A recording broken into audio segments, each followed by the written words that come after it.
Hello again, this is your brother Daf. I'm not sure why I'm doing this here. I'll probably lose the respect if any of you feel any respect for me, and no doubt I could probably be targeted by some less than balanced individual who thinks they found the Antichrist or something like that.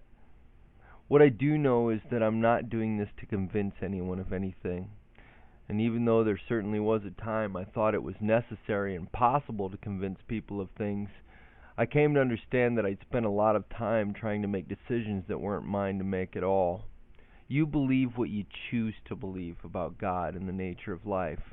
If you're an atheist, that's your business and your choice.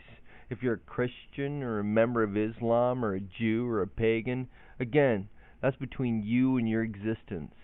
If you're happy with it and it satisfies your needs in the area of spirituality, then by all means, believe what you like. I'm just trying to set the record straight, because the solution to this incomprehensibly old puzzle is so stupefyingly simple that it seems not just improbable, but impossible that those who've searched for this solution could have overlooked it for so long. Long books have been written on the subject, and it's always some convoluted math that involves nonsensical equations filled with complex steps and rationalized reasons for using them. I promise you that this is no such thing. I'm not going to pull 6 different numbers out of the Bible and perform mathematical gymnastics on them.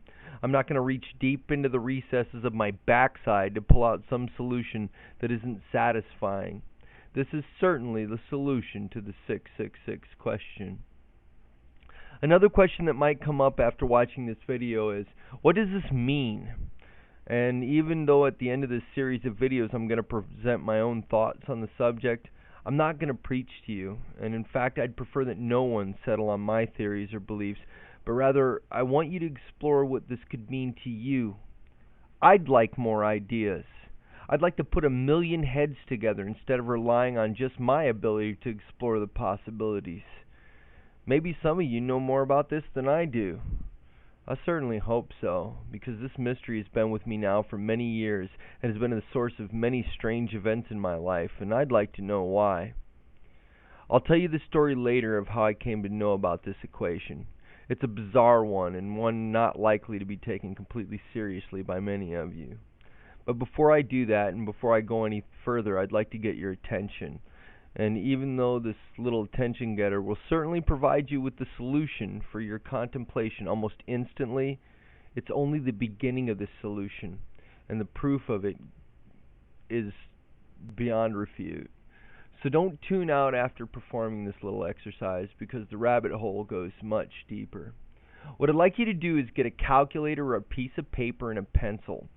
You're not going to have to do any fancy math. It's simple addition.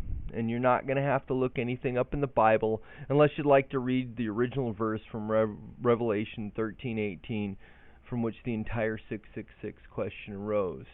You just need to add some numbers and be able to count. So here's what I'd like you to do.